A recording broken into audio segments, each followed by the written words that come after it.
तो दोस्तों आज तारीख हो गई है 20 अक्टूबर 2023 की, साथ ही में दिन है शुक्रवार का। तो आइए बिना देर किए फटाफट से जानते हैं आज की ताज़ा खबरें और मुख्य समाचार। तो देखिए आज के मुख्य समाचार की पहली बड़ी खबर, दुनिया के पहले पुरुष गर्भ निरोधक टीके का भारत में हुआ सफल परीक्षण। ICMR ने कहा एक खुराक का असर 13 साल तक रहेगा। जी हाँ, पुरुषों के लिए दुनिया के पहले गर्भ निरोधक टीके का भारत में सफल परीक्षण किया गया है, यानी कि सफल टेस्टिंग की गई है। भारतीय चिकित्सा अनुसंधान परिषद यानी कि ICMR द्वारा बनाए गए टीके को पूरी तरह से सुरक्षित और प्रभावशाली पाया गया है। आसान शब्दों में कहें तो ये बताया गया है कि जो टीका बनाया गया है पुरुषों के लिए, तो ये टीका न तो कोई नुकसान पहुंचाएगा, न ही कोई इसके साइड इफेक्ट हैं, और साथ ही में ये अच्छी तरह से काम कर रहा है। दोस्तों आप नहीं जानते हैं तो आपको बता दें, जिस संस्था ने इस टीके को बनाया है इसका सफल परीक्षण किया है, यानी कि ICMR, ये भारत सरकार की अपनी संस्था है। जानकारी के मुताबिक इस संस्था को इस टीके को बनाने में, साथ ही में इसके परीक्षण और टेस्टिंग में 7 साल का समय लगा है। सबसे मेन बात यह है कि इस टीके का असर 13 साल तक रहेगा। कुल मिलाकर आसान शब्दों में कहें तो अभी तक प्रेगनेंसी यानी कि गर्भ को रोकने के लिए, बच्चे को रोकने के लिए, यानी कि महिलाएं गर्भवती न हो, इसके लिए महिलाओं को गर्भ निरोधक गोलियां दी जाती थी। ये इसके लिए टीका यानी कि इंजेक्शन भी महिलाओं को ही लगता था, लेकिन अब आने वाले दिनों में जल्द ही गर्भ रोकने का काम यानी कि बच्चा ना हो इस चीज को रोकने का काम मर्द भी कर सकेंगे, क्योंकि पुरुषों के लिए गर्भ निरोधक टीके का सफल परीक्षण किया गया है। जाहिर बात है इस कामयाबी से फैमिली प्लानिंग करना भी आसान हो जाएगा। देखिए अगली खबर, देश की पहली रैपिड ट्रेन को PM मोदी आज दिखाएंगे हरी झंडी। नमो भारत यानी कि इस ट्रेन के पहले यात्री होंगे मोदी। जी हाँ, PM मोदी देश की पहली रैपिड ट्रेन को आज हरी झंडी दिखाएंगे। PM मोदी सुबह 11:15 पर साहिबाबाद में रैपिड ट्रेन के फर्स्ट फेज का उद्घाटन करेंगे। केंद्र सरकार ने इस रैपिड डेक्स ट्रेन का नाम बदलकर नमो भारत रखने का फैसला किया है, यानी कि इस रैपिड ट्रेन का नाम नमो भारत है। PM मोदी इस ट्रेन के पहले यात्री बनेंगे। साहिबाबाद से दुहाई डिपो और दुहाई डिपो से साहिबाबाद तक 34 किलोमीटर का सफर करेंगे। वहीं इसके बाद 21 अक्टूबर से आम यात्री भी इस ट्रेन से सफर कर सकेंगे। कुल मिलाकर आसान शब्दों में कहें तो देश की पहली रैपिड ट्रेन, जिसे नाम दिया गया है नमो भारत, ये उत्तर प्रदेश में शुरू होगी। देखिए अगली खबर, पाकिस्तानी कलाकारों के भारत आने पे बैन लगाने की याचिका बॉम्बे हाई कोर्ट ने की खारिज। आइए बताएं क्या है पूरा मामला। जी हाँ, बॉम्बे हाई कोर्ट ने कहा है कि देशभक्त होने के लिए पड़ोसी देश से दुश्मनी भरा व्यवहार करने की जरूरत नहीं है। कोर्ट ने ये टिप्पणी पाकिस्तानी कलाकारों के भारत आने पर बैन लगाने की मांग से जुड़ी याचिका को खारिज करते हुए कही है। कोर्ट ने कहा कि इस तरह की मांग सांस्कृतिक सद्भाव, एकता और शांति को बढ़ावा देने की पहल को प्रभावित करती है। दोस्तों बात यह है कि अभी हाल ही में एक आर्टिस्ट फैजू कुरैशी ने कोर्ट में एक याचिका दायर की कि पाकिस्तान के जो भी कलाकार हैं, चाहे वो सिंगर हो, एक्टर हो, कॉमेडियन हो, तो उनको भारत में आने ना दिया जाए। इस पे बॉम्बे हाई कोर्ट ने कहा है कि देशभक्त होने के लिए जो पड़ोसी मुल्क है उससे दुश्मनी भरा व्यवहार करने की जरूरत नहीं है। असल में ऐसी चीजें तो शांति को प्रभावित करती हैं, हमारे देश की जो संस्कृति है उसको प्रभावित करती हैं। फिर कोर्ट ने आगे कहा कि ये भारत सरकार के सराहनीय सकारात्मक कदमों का नतीजा है कि भारत में हो रहे क्रिकेट विश्व कप में पाकिस्तान की टीम हिस्सा ले रही है। आसान शब्दों में कहें तो कोर्ट ने ये कहना चाहा कि भारत सरकार ने जो फैसला लिया उससे आप लोगों को कुछ सीखना चाहिए। आप अपने देश के लिए देशभक्त हों, लेकिन इसके लिए कोई भी दूसरा देश है, पड़ोसी मुल्क है, तो कोर्ट का कहना है कि उससे दुश्मनी भरा व्यवहार करने की जरूरत नहीं है। ये कोई देशभक्त होने के लिए अनिवार्य चीज नहीं है। देखिए अगली खबर, PM मोदी ने फिलिस्तीनी राष्ट्रपति से बात की, कहा अस्पताल में मारे गए लोगों के साथ मेरी संवेदनाएं हैं, मदद देना जारी रखेंगे। जी हाँ, प्रधानमंत्री मोदी ने बीते रोज यानी कि 19 अक्टूबर को फिलिस्तीन के राष्ट्रपति महमूद अब्बास से बातचीत की। इस दौरान PM मोदी ने गजा के अल अहली अस्पताल में नागरिकों की जान जाने पर संवेदनाएं व्यक्त की, यानी कि दुख जताया। वहीं PM मोदी ने फिलिस्तीन के राष्ट्रपति अब्बास को भरोसा दिलाया है कि भारत फिलिस्तीन के लोगों के लिए मानवीय मदद देना जारी रखेगा, यानी कि आम जनता के लिए जो भी हेल्प हो सकती है उस हेल्प को करना जारी रखेगा, चाहे वो खाना हो, पीना हो या दवा वगैरह हो। दोस्तों आप नहीं जानते हैं तो आपको बता दें, इजराइल और हमास की जंग का 14वां दिन है। न्यूयॉर्क टाइम्स ने हमास के कब्जे वाले गजा के हेल्थ डिपार्टमेंट के हवाले से बताया है कि गजा में अब तक कुल 3785 लोगों की जान चली गई है। इनमें 1524 बच्चे थे, वहीं 120 बुजुर्ग हैं। वहीं बताया गया 12,493 लोग घायल हैं, इनमें 4000 बच्चे हैं। दोस्तों बात यह है कि गजा में लगभग आधी आबादी बच्चों की है। हमने आपको अपने बीते रोज के मुख्य समाचार में बताया था कि अभी हाल ही में बीती मंगलवार की रात को गजा के एक अस्पताल पे हमला होता है। इसमें लगभग 400 से 500 लोगों की जान चली जाती है। हमास आतंकी संगठन कहता है कि यह हमला इजराइल ने किया है, लेकिन इजराइल कहता है कि यह हमला हमने नहीं किया। बाद में इजराइल ने जानकारियों के आधार पर यह दावा किया कि असल में यह हमला एक और संगठन है इस्लामिक जिहाद के नाम से उसने किया है या उससे हो गया है। रॉकेट का रास्ता भटक जाने की वजह से इसी बीच ये ताज़ा खबर आ रही है कि इजराइल पर दो तरफ से हमले किए जा रहे हैं। गजा की ओर से और लेबनान की ओर से कई तरह की मिसाइलें दागी गई हैं। वहीं इसी बीच ये बड़ी खबर आ रही है इजराइल के रक्षा मंत्री की ओर से कि वो सेना को जल्द ही गजा में घुसने की परमिशन दे सकते हैं। फिर गजा में जमीनी कार्रवाई, जमीनी हमले शुरू हो जाएंगे। अभी तक हवाई हमले हो रहे हैं। वहीं इसी बीच अस्पताल पे हमला होने की वजह से कई ऐसे मुस्लिम देश हैं जो कि एकजुट हो गए हैं। इन सभी ने इजराइल के खिलाफ बयान दिया है। जैसे कि सऊदी अरब ने इस हमले को इजरायली सेना का घिनौना काम बताया है। ऐसे अरब लीग के चीफ अहमद अबुल घीत ने भी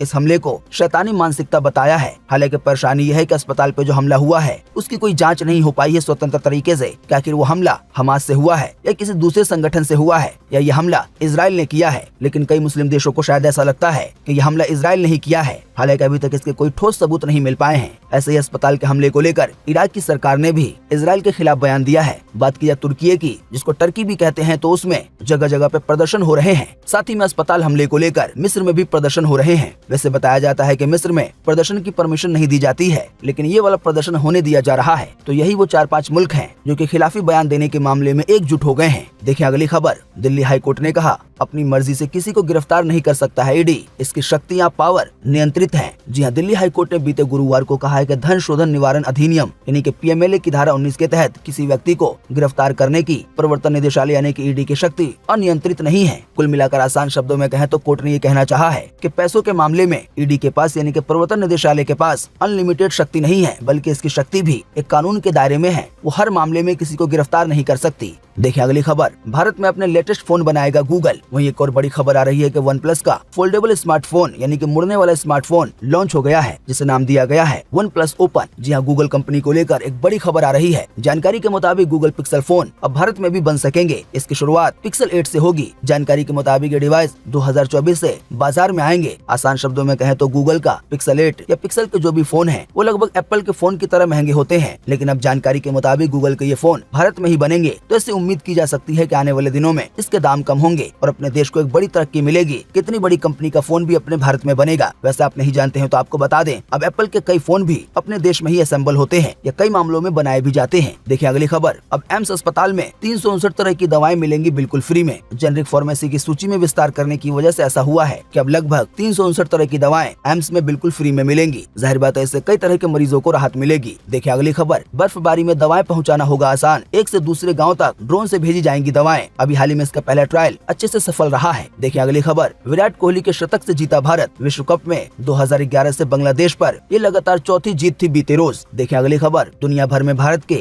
स्किल्ड युवाओं की डिमांड बढ़ रही है। पीएम मोदी बोले 16 देशों में ऐसे 40 लाख मौके हैं, यानी कि आप ऐसा कुछ काम सीख जाते हैं जिससे आप स्किल्ड बन जाएं। तो लगभग ऐसे 16 देश हैं पीएम मोदी के मुताबिक जहां पे 40 लाख मौके हैं, 40 लाख नौकरियां आपका इंतजार कर रही हैं। बात यह है कि अभी हाल ही में पीएम मोदी ने महाराष्ट्र के लिए 511 स्किल डेवलपमेंट सेंटर लॉन्च किए। इन सेंटर्स में युवाओं को स्किल्ड बनाया जाएगा, कई तरह के काम सिखाए जाएंगे। तो इसी मौके पे पीएम मोदी ने ये बयान दिया है। देखिए अगली खबर। इस सदी के अंत तक भारत और पाकिस्तान में बढ़ सकती है ना सहने वाली गर्मी। अमेरिकी रिपोर्ट में किया गया है ये बड़ा दावा कि इसकी वजह से आने वाले दिनों में हार्ट अटैक की समस्याएं बढ़ सकती हैं। जी हाँ, दुनिया भर में क्लाइमेट चेंज की वजह से सदी के अंत तक ग्लोबल वार्मिंग का खतरा बढ़ सकता है। इससे भारत पाकिस्तान समेत ज्यादा आबादी वाले देशों में ज्यादा गर्मी पड़ेगी। इसकी वजह से लोगों को हीट स्ट्रोक और हार्ट अटैक जैसी समस्याओं का सामना करना पड़ सकता है। ये research Penn State College of Health and Human Development, साथ ही में प्यूड यूनिवर्सिटी कॉलेज के ऑफ साइंसेज और Purdue Institute for a Sustainable Future ने मिलकर किया है। यानी कि यह अध्ययन कई बड़ी बड़ी संस्थाओं ने मिलकर किया है कि इस सदी के अंत तक जो भी ज्यादा आबादी वाले देश है वहाँ पे गर्मी इतनी ज्यादा पड़ने लगेगी क्लाइमेट चेंज होने की वजह से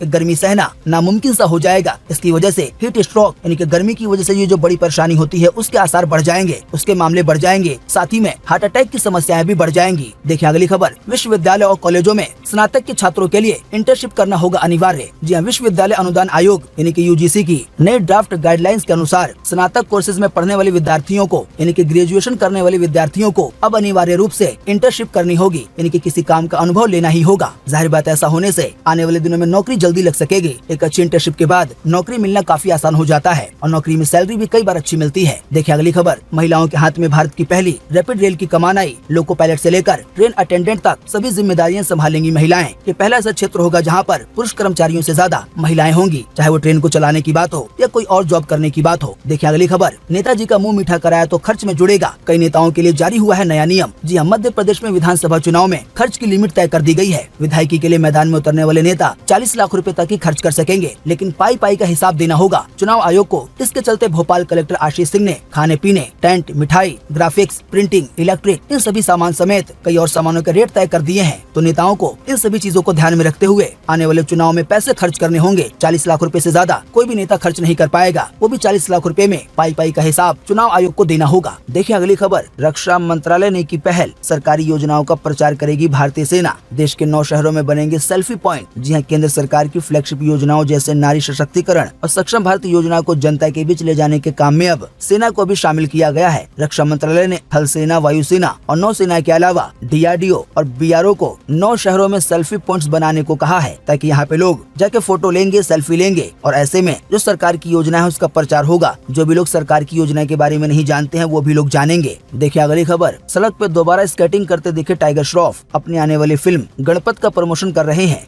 20 अक्टूबर को रिलीज होगी उनकी फिल्म गणपत। देखिए अगली खबर। लॉस एंजलिस ओलंपिक 2028 में क्रिकेट की होगी एंट्री। फाइनली इस पर आ गया है फैसला। जी हाँ, बीते 16 अक्टूबर को लॉस एंजलिस ओलंपिक 2028 में T20 क्रिकेट को भी शामिल कर लिया गया है। क्रिकेट इससे पहले साल 1900 के पेरिस ओलंपिक में खेला गया था। आसान शब्दों में कहें तो आने वाले 2028 में जो ओलंपिक के खेल होंगे तो उनमें आपको T20 भी देखने को मिलेगा, यानी कि क्रिकेट देखने को मिलेगा। देखिए अगली खबर। कश्मीर की घाटी हुई गुलजार। G20 के बाद 20,000 विदेशी आए। कश्मीर में आतंकी वारदात 59% कम हो गई है पहले के मुकाबले। इस साल विदेशी पर्यटक 8 गुना बढ़े हैं पहले के मुकाबले। देखिए अगली खबर। लड़कियों की शादी में सोना देने का चुनावी वादा, कांग्रेस कर रही है बड़ा प्लान। जी हाँ, तेलंगाना कांग्रेस अपने चुनावी मैनिफेस्टो में यानी कि वादों की लिस्ट में लड़कियों की शादी में 1 तोला यानी कि 10 ग्राम सोना देने की घोषणा कर सकती है। साथ ही में छात्रों को फ्री इंटरनेट देने का वादा भी किया जा सकता है। न्यूज एजेंसी PTI ने तेलंगाना प्रदेश कमेटी के जो अध्यक्ष हैं D श्रीधर बाबू के हवाले से ये खबर दी है कि तेलंगाना को लेकर कांग्रेस इस तरह के फ्री वाले ऐलान कर सकती है। देखिए अगली खबर। भूखमरी वाले देशों में है भारत, हालांकि सरकार ने इससे नकारा। अब इस पर रिपोर्ट बनाने वाली संस्था ने कहा है कि 125 देशों में केवल भारत उनके विरोध में है। वजह है राजनीति। जी हाँ, ग्लोबल हंगर इंडेक्स यानी कि GHI की ताज़ा रिपोर्ट फिलहाल विवादों में है। इसके मुताबिक भारत में भूखमरी की स्थिति